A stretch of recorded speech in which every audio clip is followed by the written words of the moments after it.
오늘 설교를 준비하면서 저는 사실 좀 마음이 힘들었습니다. 오늘 본문을 묵상하는 중에 23절과 24절 말씀이 저를 좀 많이 힘들게 했습니다. 율법을 자랑하는 내가 율법을 범함으로 하나님을 욕되게 하느냐? 기록된 바와 같이 하나님의 이름이 너희 때문에 이방인 중에서 모욕을 받는도다. 이 말씀이 꼭 저에게 하시는 말씀인 것 같아서 좀 마음이 힘들었습니다. 그래서 사실 오늘 본문을 넘어서 로마서 3장부터 할까 이렇게 생각도 했었는데 그것은 좀 아닌 것 같아서 그냥 본문을 정했습니다. 오늘 말씀은 사실 저 자신에게 하는 말씀이기도 합니다. 혹시 여러분 가운데에서도 마음에 찔림이 생기시는 분이 계시다면 주님의 은혜로 새로워지는 시간이 되기를 소망합니다.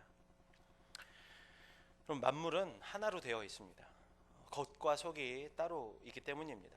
겉이라고 하는 것은 우리가 형식이라고 하는 말로, 형태라고 하는 말로도 부를 수 있습니다.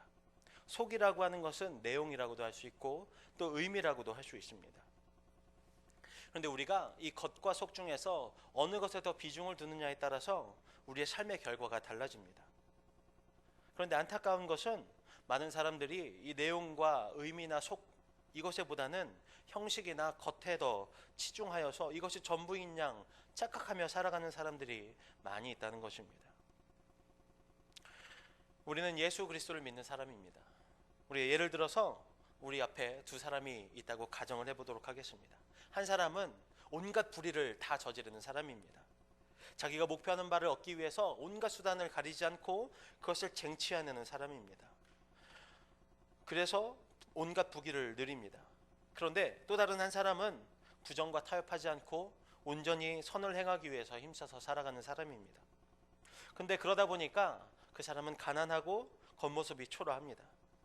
전자의 사람은 비단 옷을 입고 있고 후자의 사람은 좀 남루한 옷을 입고 다닌다고 한다면 사람들은 그 둘 중에 누구를 더 높이겠습니까? 아마도 옷 잘 입는 사람, 돈 많은 사람일 것입니다. 왜 그렇습니까? 속을 보지 않기 때문입니다. 그 사람의 겉모습이 아무리 그럴듯해 보여도 그 속에 생명이 있는가? 그 속에 진리가 있는가? 그 속에 영생이 있는가? 그 속에 복음이 있는가?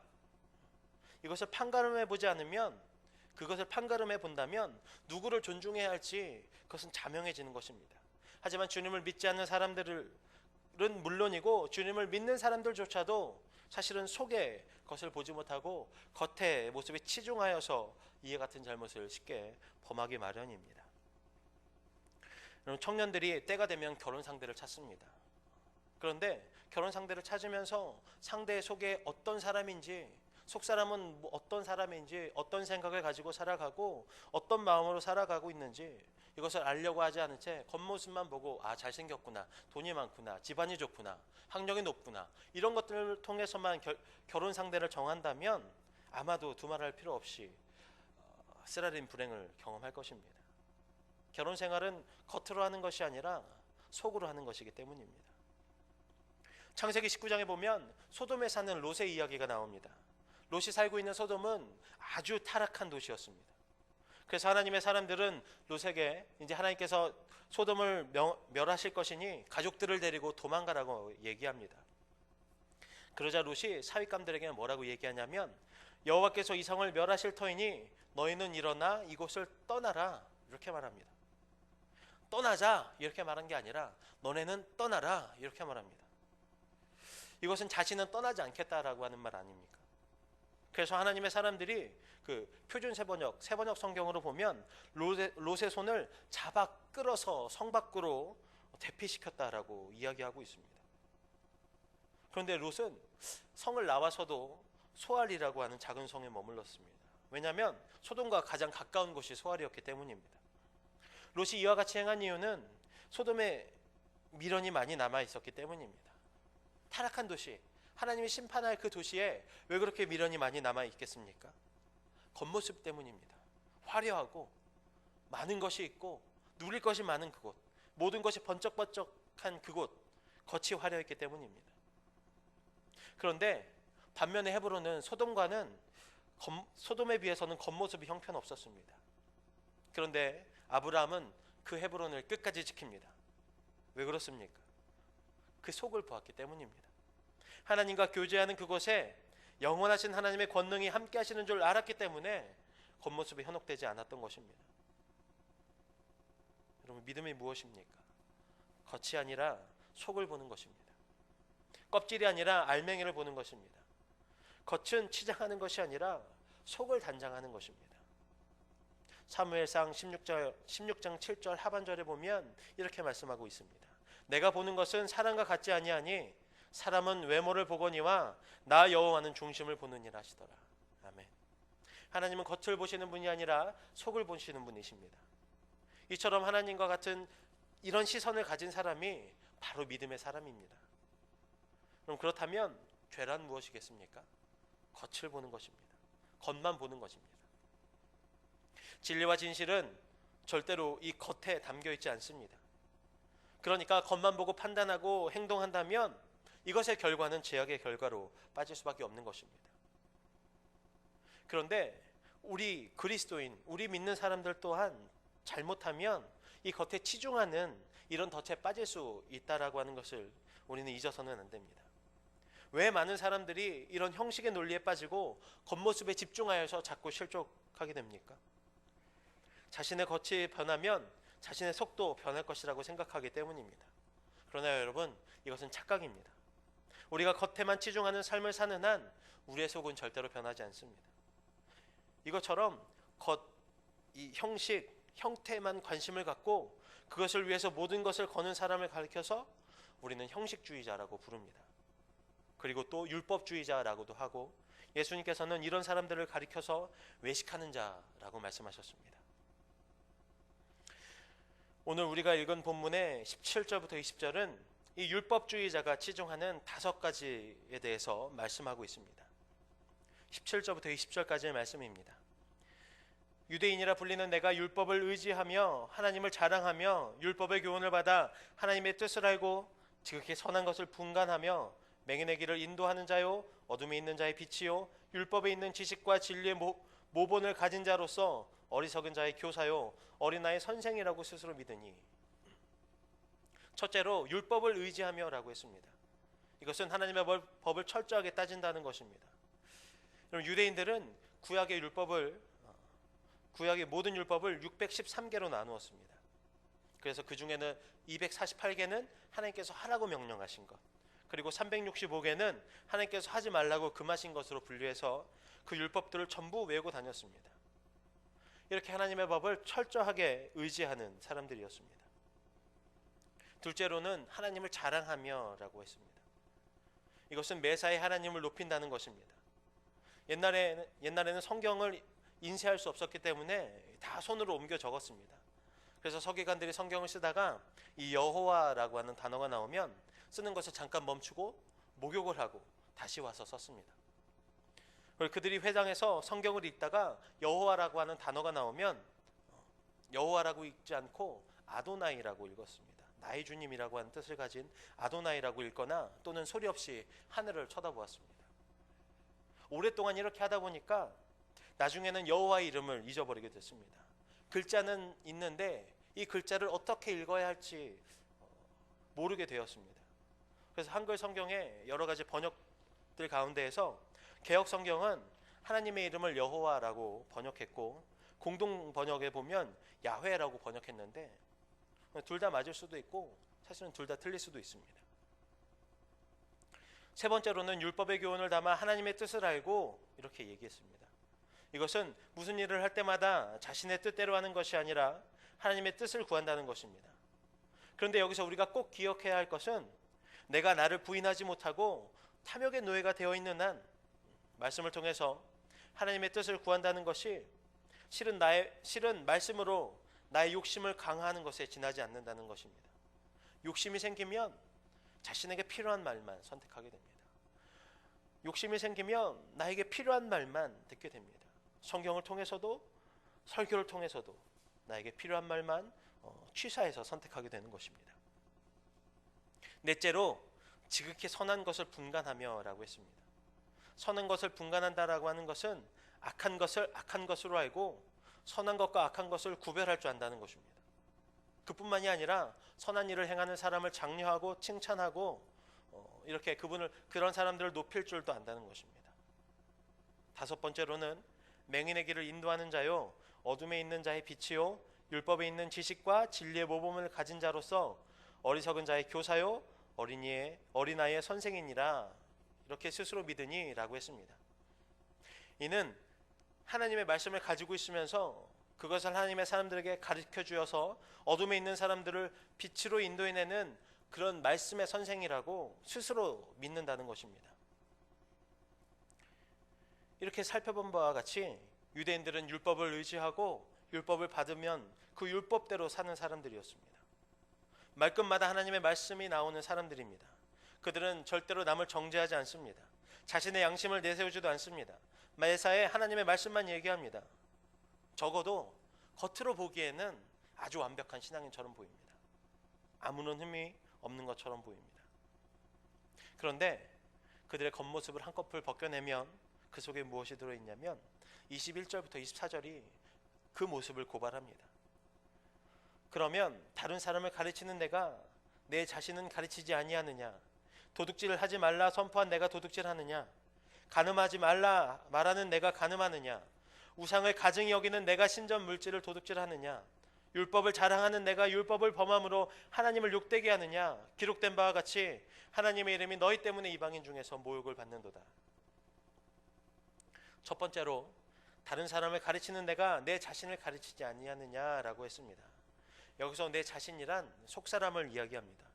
다른 사람을 열심히 가르치고 있지만 정작 가르치는 그 자신의 속사람은 전혀 가꾸어지지 않았다는 것입니다. 속이 비어있다면 오히려 괜찮습니다. 그런데 속을 개간하지 않았기 때문에 온갖 잡초로 가득 차 있는 것이 더 큰 문제인 것입니다. 둘째로 도둑질하지 말라 선포하는 내가 도둑질하느냐라고 했습니다. 율법주의자들은 법률로 금하는 도둑질을 절대로 하지 않았습니다. 그런데 속은 도둑질을 일삼고 있는 사람이라는 것입니다. 어떤 도둑질이냐? 우리 육체는 하나님께서 거하시는 성전입니다. 하나님께서 우리 속에 계시다라고 하는 이 기준에 위배되는 모든 행위는 다 도둑질입니다. 예를 들면 하나님께서 안식일을 거룩하게 지켜라 이렇게 말씀하셨는데 안식일을 자기 자신만을 위해서 지키는 것은 하나님의 시간을 도둑질하는 것입니다. 안식일을 자기 자신의 시간이라고 생각하는 사람은 안식일을 거룩하게 지키지 못합니다. 그 시간을 하나님의 시간이라고 믿는 사람만이 거룩하게 지킬 수 있습니다. 또 하나님께서 주신 몸을 쾌락으로 일삼고 있다면 이 또한 도둑질하는 것입니다. 우리의 몸은 우리의 것이 아니라 하나님의 뜻을 이루기 위한 하나님의 도구이기 때문입니다. 하나님께서 하나님의 뜻을 이루기 위해서 우리의 자녀를 주셨는데 그 자녀를 우리의 욕심대로 키우고 있다면 이 역시도 도둑질하는 것입니다. 또 사람에 대한 도둑질도 많이 있습니다. 이것들은 여러 가지 우리 일상생활 가운데에서 나타나는 일들이기도 합니다. 그런데 이런 관점에서 보면 우리가 정말로 속사람을 바로 세우는 일이 얼마나 중요한가 알 수 있습니다. 우리가 정신을 가다듬지 않으면 하나님의 말씀으로 올바로 서지 않으면 우리가 깜빡하는 순간 도둑이 될 수 있다는 것을 항상 명심해야 합니다. 세 번째로는 간음하는 내가 간음하느냐, 간음하지 말라 말하는 내가 간음하느냐라고 했습니다. 예수님께서 마태복음 5장 27절부터 28절 말씀에 이렇게 말씀하십니다. 또 간음하지 말라 하였다는 것을 너희가 들었으나 나는 너에게 이르노니 음욕을 품고 여자를 보는 자마다 마음이 이미 간음하였느니라. 율법주의자들은 여자와 몸을 맞대지 않으면 간음한 것이 아니라고 생각했지만 예수님의 관점은 그와는 분명하게 다릅니다. 네 번째로는 우상을 가증히 여기는 내가 신전의 물질을 도둑질하느냐라고 했습니다. 이 말씀은 그냥 단순한 도둑질에 초점이 맞춰진 게 아닙니다. 이스라엘 백성은 유일신 여호와 하나님을 철저하게 믿었습니다. 그렇기 때문에 우상을 가증하게 여겼습니다. 또 우상을 섬기는 사람들을 가증하게 여겼습니다. 우상 앞에 제물을 바치는 것도 어리석은 짓으로 보았습니다. 그런데 우상을 섬기는 사람들이 신전의 우상 앞에 물건이나 헌금을 바치면 하나님을 믿는다라고 하는 사람들이 신전에 들어가서는 아무도 없을 때 아무런 양심의 가책도 없이 그 물건을 가지고 나왔습니다. 그리고서는 자신의 행동을 도둑질이라고 생각하지 않았던 것입니다. 왜냐하면 그들은 이렇게 생각했기 때문입니다. 우상은 신이 아니다. 돌이나 나무이다. 그래서 사람들이 아무리 돈이나 물건을 바쳐도 우상은 이것들을 가질 수 없다. 그러니까 이 물건들은 주인이 없으니까 버려진 물건이니까 먼저 발견한 사람이 그것을 가질 수 있다.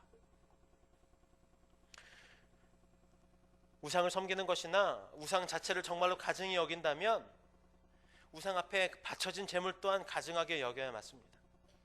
그럼에도 불구하고 우상 앞에 놓인 그 재물을 거리낌 없이 취한다라고 하는 것은 이미 물질을 우상으로 섬기는 사람이 되었다는 것입니다. 예수님을 믿는 사람들은 돌이나 나무에 절하지 않습니다. 하지만 그들은 그것보다 더한 돈이나 명예나 권력을 우상으로 섬기는 일이 참으로 많이 있습니다. 우리 자신은 어떻습니까? 과연 주님 앞에서 우상을 섬기지 않는다라고 자신 있게 말할 수 있는가? 이 시간 돌아보길 소망합니다. 다섯 번째로는 율법을 자랑하는 내가 율법을 범함으로 하나님을 욕되게 하느냐? 기록된 바와 같이 하나님의 이름이 너희 때문에 이방인 중에서 모욕을 받는도다 라고 했습니다. 겉으로는 그토록 하나님의 사람인 것처럼 행동하는데 실제로는 하나님의 영광을 가리고 심지어는 하나님을 모독하고 있다는 말씀입니다. 하나님을 욕되게 하는 사람은 누구입니까? 하나님을 믿지 않는 사람들이 아닙니다. 하나님을 믿는다라고 하는 사람들이 신앙인다운 속사람의 삶을 살지 못할 때에 하나님의 영광을 가리게 되는 것입니다. 우리는 앞서서 율법주의자의 외적인 특성 다섯 가지를 살펴보았고 이어서 내적인 특성 다섯 가지를 보았습니다. 외적인 특성만 볼 때에는 진짜로 완벽한 신앙인처럼 보입니다. 더 이상 완전해질 수 없을 정도입니다. 그런데 한꺼풀을 벗겨놓고 보니 추악하고 악취나는 모습으로 가득 차 있는 것을 볼 수 있습니다. 아주 허름한 집이지만 그 내부는 그대로 두고 겉으로 페인트 칠한 것과 똑같습니다. 여름에 땀을 많이 흘려서 냄새가 많이 나는데 샤워하지 않고 그 위에 향수를 뿌린 것과 같습니다. 예수님께서는 이런 율법주의자를 가리켜서 회칠한 무덤이라고 하셨습니다. 본문에 이어지는 25절부터 29절은 할례를 통해서 율법주의자가 어떤 사람인지 좀 더 구체적으로 말씀해주고 있습니다. 25절 말씀이 제가 공동번역 성경으로 읽어드리겠습니다. 할례는 율법을 지키는 사람에게만 가치가 있고 율법을 지키지 않는 사람은 할례를 받았다 하더라도 받으나 마나 한 것입니다. 이스라엘의 모든 남자들은 할례를 받습니다. 할례를 받는다라고 하는 것은 자신의 생명을 바쳐서 하나님 앞에 순종하고 충성하겠다라고 하는 결단의 표시입니다. 그런데 이스라엘 백성들과 율법주의자들은 자신의 몸에 있는 이 할례의 흔적을 지닌 것만으로도 충분하다고 생각했습니다. 하나님은 이러한 생각이 틀렸다라고 말씀하십니다. 할례를 받았다면 실제로 경건한 삶을 살아야 하는데 그래야 할례의 가치가 있다는 것입니다. 26절입니다. 그러므로 할례를 받지 않는 사람이라도 율법이 명하는 것을 잘 지키기만 한다면 하나님께서 그 사람도 할례 받은 사람이나 다름없이 보아주실 것이 아닙니까?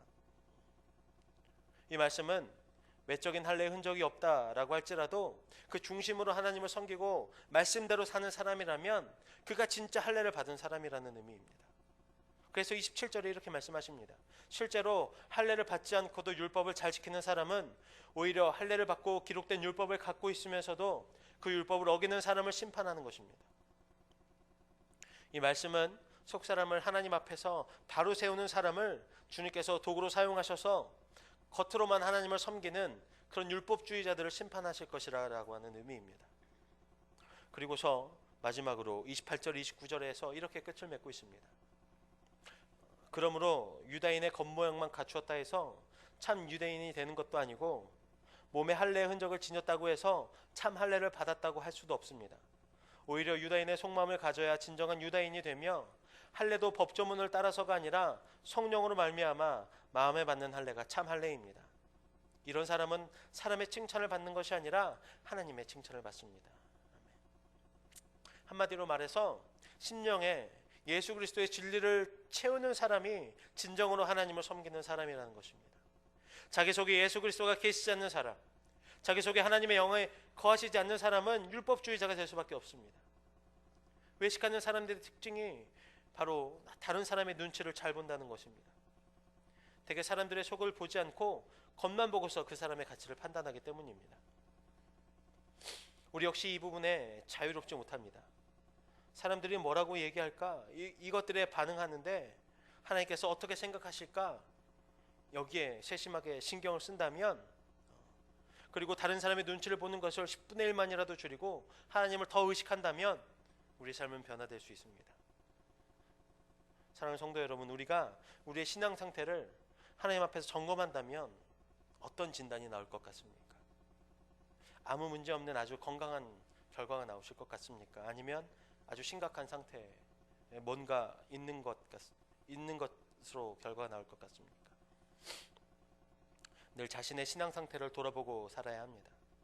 우리가 우리의 영적인 상태를 하나님 앞에서 진단받을 때에 가장 두려운 진단이 내려지는 것이 있다면, 그것이 마치 우리 몸의 암과 같이 아주 두려운 진단을 받는 것이 있다면, 그것은 바로 율법주의에 빠졌다라고 하는 진단을 받는 것입니다. 여러분, 우리가 예수님을 믿고 살면서 우리도 모르게 율법주의 신앙에 빠져버리게 되는 경우가 굉장히 많이 있습니다. 한국교회가 가장 힘들어하는 문제가 사실 이 문제이기도 합니다. 오늘 이 자리에 계신 분들 중에서 율법주의 신앙에 스스로 빠져 계신 분들도 있을 수 있습니다. 어떤 분들은 말씀을 전하는 제가 오늘 설교를 준비하면서 굉장히 마음 가운데 찔림이 심했습니다. 제 자신의 문제를 하나님께서 말씀을 통해서 들려주셨기 때문입니다. 율법주의라는 것은 간단히 설명하면 내가 하나님의 말씀대로 살기를 힘써서 하나님의 말씀대로 살아서 그것으로 구원을 받고자 하는 믿음입니다. 내가 하나님의 말씀을 제대로 지켜내지 못하면 심판을 받을 것이라고 생각하는 것입니다. 그러면 우리가 예수님을 믿고 이 복음이라고 받은 것은 이 율법주의와 뭐가 다르겠습니까? 십자가의 복음에 대한 은혜를 받은 사람은 예수님을 구주로 영접하기만 하면 누구든지 다 하나님의 은혜로 구원을 받는 것입니다. 그리고 성령 하나님이 그 사람 마음에 임하시게 되면, 그래서 성령 하나님의 도우심으로 하나님의 말씀대로 살게 된다는 것입니다. 하나님의 말씀대로 사는 것은 율법적인 신앙이나 또는 복음적인 신앙이나 비슷해 보입니다. 그런데 이 둘은 굉장한 차이가 있습니다. 율법적인 신앙은 열심과 충성을 강조합니다. 죽을 때까지 열심과 충성입니다.